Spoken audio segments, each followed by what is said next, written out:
கோவில் vlog part 2 பார்க்கலாமாம். பொங்கல்லாம் வச்சுட்டு பார்த்தீங்கன்னா, சாமிக்கு நல்லா திருப்தியா அர்ச்சனை பண்ணி சாமி கும்பிட்டுட்டோம்.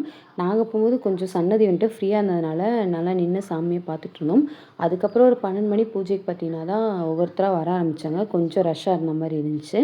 நாங்களுமே வந்துட்டு இந்த வெயிலுக்கு ஏத்த மாரி கொஞ்சம் ஃப்ரூட்ஸ் எல்லாம் வாங்கி சாப்பிட்டுட்டு, அந்த பந்தல் போட்டிருந்தாங்க. அது கீழ பார்த்தீங்கன்னா, நல்லா சில்லுன்னு இருந்துச்சு. அதனால அங்கேயே வந்துட்டு சேர் போட்டு உட்காந்துட்டுருந்தோம். அதுக்கப்புறம் மதியம் லஞ்சுக்கு பார்த்தீங்கன்னா, அங்கேயே வந்துட்டு ரெடி பண்ணியிருந்தாங்க. சாம்பார், ரசம், வத்த குழம்புன்னு 2 வகை கூட்டோட வச்சிருந்தாங்க. கோவில் சாப்பாடு சொல்லவா வேணும். ரொம்ப அருமையா இருந்துச்சு. அப்புறம் என் பசங்க வந்துட்டு போர் அடிக்குதுன்னு சொல்லி கொஞ்ச நேரம் ரீல்ஸ் பண்ணிட்டு இருந்தாங்க. அப்புறம் ஈவினிங் 5:00 பார்த்தீங்கன்னா, விளக்கு பூஜை இருக்குன்னு சொல்லியிருந்தாங்க. இதுவரைக்குமே விளக்கு பூஜை நான் வந்துட்டு பண்ணதில்ல. பார்த்துருக்கேன். ஆனா, இந்த தாட்டி சரி அட்டெண்ட் பண்ணணும்னு சொல்லிட்டு நானுமே வந்துட்டு விளக்கு பூஜையில கலந்துக்கிட்டுட்டேன். ரொம்ப நேரம் வந்துட்டு ஆச்சு. அ நல்லா நிம்மதியா வந்துட்டு ஒரு சாமி கும்பிட்ட மாரி ஒரு ஃபீலு. அதுக்கப்புறம் பார்த்தீங்கன்னா, இந்த சாரீக்கெலாம் கண்ணாடி வளையல் வந்துட்டு அப்போ தான் போடுறது. மத்தபடி வீட்லலாம் போட மாட்டேன். அதுவுமே எனக்கு ரொம்ப புடிச்சிருந்துச்சு. ரொம்ப நேரம் பார்த்துட்டுருந்தேன்.